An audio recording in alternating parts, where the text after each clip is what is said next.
तो हेलो दोस्तों, आज के इस वीडियो में हम लोग देखेंगे कि थ्री फेज अनबैलेंस लोड का पावर कैसे कैलकुलेट किया जाता है और थ्री फेज अनबैलेंस लोड का यूनिट मतलब KWH कैसे कैलकुलेट करना है और बैलेंस लोड क्या होता है, अनबैलेंस लोड क्या होता है।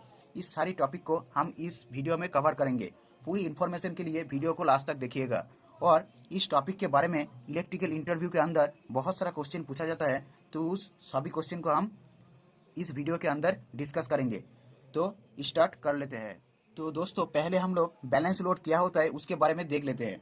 तो तो दोस्तों, बैलेंस लोड किसको बोला जाता है? बैलेंस लोड में हमारे तीनों फेज आते हैं, मतलब तीनों फेज आर वाई बी, ये तीनों फेज बैलेंस लोड के अंदर आते हैं। तो मान लो तीनों बैलेंस लोड में आर फेज पे हमारा 20 एम्पियर, बी फेज पे भी 20 एम्पियर और सी बी फेज पे भी 20 एम्पियर और वाई फेज पे 20 एम्पियर करंट फ्लो हो रहा है। मतलब तीनों फेज पे सेम लोड रहेगा। तो ये जो तीनों फेस है, आर फेस, वाई फेस और बी फेस, ये तीनों फेस पे बार बार अमाउंट की करंट फ्लो होगा, तो उसको हम लोग बैलेंस लोड बोलते हैं व कहते हैं उसको हम लोग। तो दोस्तों, तीनों फेस के बैलेंस करना मतलब इक्वल लोड देना प्रैक्टिकली पॉसिबल नहीं होता। मान लो इस आर फेस पे चार लाइट चल रही है और वाई फेस पे 2 लाइट चल रही है, बी फेस पे 3 लाइट चल रही है। मतलब हर एक फेस पे अलग अलग लोड होने की वजह से क्या होगा, हमारा जो हर एक फेज पे अलग अलग लोड होने की वजह से हर फेज अलग अलग करंट कंज्यूम करता है। तो इसके वजह से हमारा जो थ्री फेज सिस्टम है वो क्या होगा, अनबैलेंस हो जाता है। अनबैलेंस हो जाता है तो प्रैक्टिकली मुश्किल होता है थ्री फेज बैलेंस लोड रखना। लेकिन हमारा जो मोटर है हमारा जो मोटर है ये बैलेंस लोड होता है। मतलब मोटर के अंदर थ्री फेज पे same amount of current consume होता है। इस जो मोटर के अंदर हमारा थ्री फेज पे सेम अमाउंट ऑफ करंट को कंज्यूम करता है मोटर। तो दोस्तों, हम समझ लेते हैं अनबैलेंस लोड किसको बोला जाता है। अनबैलेंस लोड किसको बोला जाता है हम समझ लेते हैं। तो पहले मान लो आर फेज पे 30 एम्पियर 30 एम्पियर और वाई फेज पे 40 एम्पियर और बी फेज पे 20 एम्पियर की लोड है। मान लो आर फेस पे 30 एम्पियर, वाई फेस पे 40 एम्पियर और बी फेस पे 20 एम्पियर की लोड है। तो इसको हम लोग अनबैलेंस बोलते हैं। आप देख के बोल सकते हैं हर एक फेस पे अलग अलग लोड होने की वजह से एक या अनबैलेंस है। तो अनबैलेंस सिस्टम का पावर कैलकुलेट करने से पहले हम लोग जो बैलेंस सिस्टम का जो पावर है उसको पहले हम लोग कैलकुलेट कर लेते हैं। तो बैलेंस लोड का पावर फर्स्ट हम लोग कैलकुलेट कर लेते हैं। तो बैलेंस लोड का जो पावर है उसका जो फॉर्मूला है वो है P = √3 V phase I phase into cos phi. ये है बैलेंस लोड का पावर कैलकुलेट करने का फॉर्मूला। तो बैलेंस लोड का पावर को कैलकुलेट करने का जो फॉर्मूला है वो है √3 into V phase I phase into cos phi. V phase मतलब फेस वोल्टेज, वी फेस मतलब फेस वोल्टेज और आई फेस मतलब फेस करेंट, वी फेस मतलब फेस वोल्टेज, आई फेस मतलब फेस करेंट और cos phi means P A power factor. ये है power factor. तो हम इस सारे पैरामीटर का वैल्यू पुट करके हम पावर को कैलकुलेट कर सकते हैं। तो उसके बाद हम लोग आते हैं थ्री फेज अनबैलेंस लोड का पावर कैसे कैलकुलेट किया जाता है, उसके बारे में हम लोग देखेंगे। तो दोस्तों, ये थ्री फेज अनबैलेंस लोड का जो आर फेज पे जो लोड है वो 30 एम्पियर की लोड है, वाई फेज पे 40 एम्पियर की लोड है और बी फेज पे 20 एम्पियर की लोड है। तो दोस्तों, पावर कैलकुलेट करने के लिए हमें वोल्टेज की ज़रूरत पड़ेगी। तो इसलिए हमें वोल्टेज को मेज़र कर लेते हैं मल्टीमीटर की सहायता से। मल्टीमीटर की सहायता से हम लोग हर फेज का वोल्टेज मेज़र कर लेंगे। तो दोस्तों, हम लोग हर फेज का वोल्टेज मेज़र करेंगे विथ रेस्पेक्ट टू न्यूट्रल। मतलब हर फेज का आर फेज का वोल्टेज भी मेज़र करेंगे न्यूट्रल के साथ, वाई फेज का वोल्टेज भी मेज़र करेंगे न्यूट्रल के साथ और बी फेज का जो वोल्टेज है उसको भी मेज़र करेंगे विथ रेस्पेक्ट टू न्यूट्रल। तो वोल्टेज मेज़र करने तो वोल्टेज को हम लोग कंसिडर कर लेते हैं। मतलब आर फेज के अंदर जो वोल्टेज है RPH वो है 230 वोल्ट और वाई फेज के अंदर जो वोल्टेज है वो हम लोग कंसिडर कर लेते हैं 240 वोल्ट और जो बी फेज के अंदर जो वोल्टेज है वो हम लोग कंसिडर कर लेते हैं 235 वोल्ट। ये हम लोग कंसिडर कर लेते हैं। तो पावर को कंसिडर करने के बाद हमारा हम लोगों का पावर फैक्टर की भी ज़रूरत पड़ेगा, तो उसको हम लोग भी कंसिडर कर लेते हैं। तो पावर फैक्टर हम लोग 0.8 कंसिडर कर लिया। तो हमारे जो मतलब थ्री फेज अनबैलेंस लोड का टोटल पावर का कैलकुलेशन करने के लिए हमें हर एक फेज का पावर को कैलकुलेट करना पड़ेगा। तो आर फेज के अंदर जो पावर है उस आर फेज के हम लोग पहले पावर को कैलकुलेट कर लेते हैं। तो उसका जो फॉर्मूला होगा वो होगा P is equal to V phase into I phase into cos phi. ये है फॉर्मूला।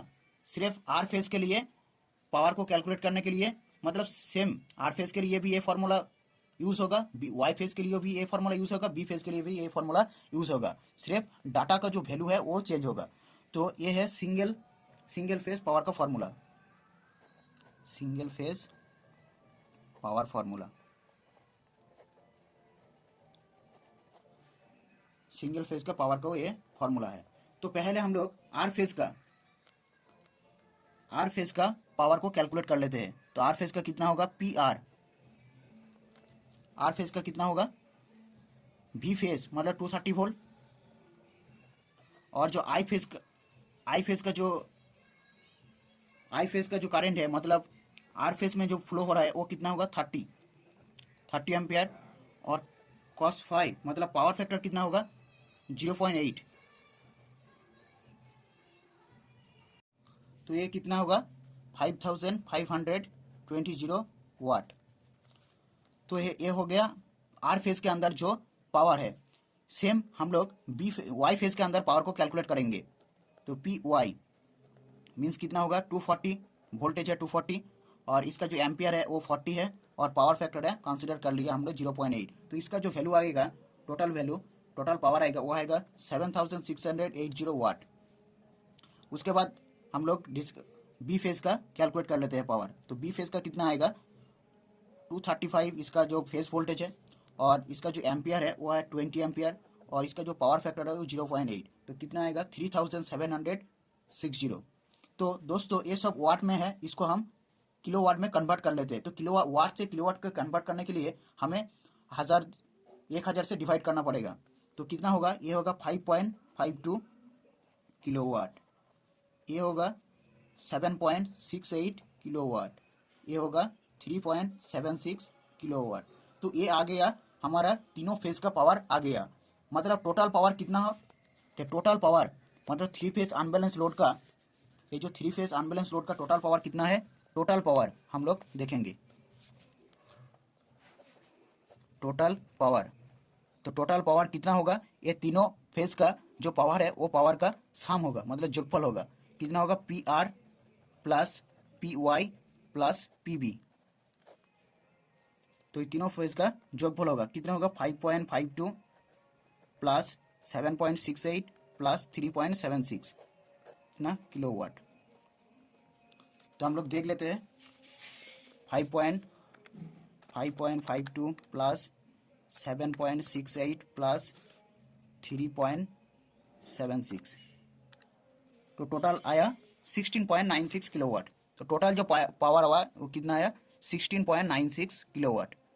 ये टोटल पावर है थ्री फेज अनबैलेंस लोड का, टोटल पावर हमने कैलकुलेट कर लिया। तो उसके बाद हम लोग इस पावर से, मतलब इस लोड से कैसे इस KWH मतलब यूनिट, इसके यूनिट को कैसे निकालेंगे। तो मान लो हमारा ये जो लोड है, ये लोड हमारा जो लोड है, ये लोड 2 आवर्स ये लोड हमारा चले, मतलब 2 आवर्स इस मोटर हमने इसको चलाया। तो इसका जो किलोवाट मतलब इसको जो यूनिट आएगा वो क्या आएगा, टोटल लोड हमारा कितना था, KWH क्या आएगा, टोटल लोड था हमारे 16.8, और कितने घंटे चले, 2 घंटे चले, तो इसके साथ मल्टीप्लाई कर देंगे। तो कितना आएगा, 16.96 इंटू 2 कितना आएगा, 33.92 आएगा। ये आएगा हमारा खर्च, मतलब कितना बिजली खर्च हुआ, KWH यूनिट आएगा 33.92। अब जब 8 घंटे चलेगा, मतलब 8 आवर्स चलता है, तो इसका जो किलोवाट आएगा मतलब यूनिट आएगा वो कितना आएगा, 16.96 टोटल लोड इंटू आवर्स, कितना आएगा 16.96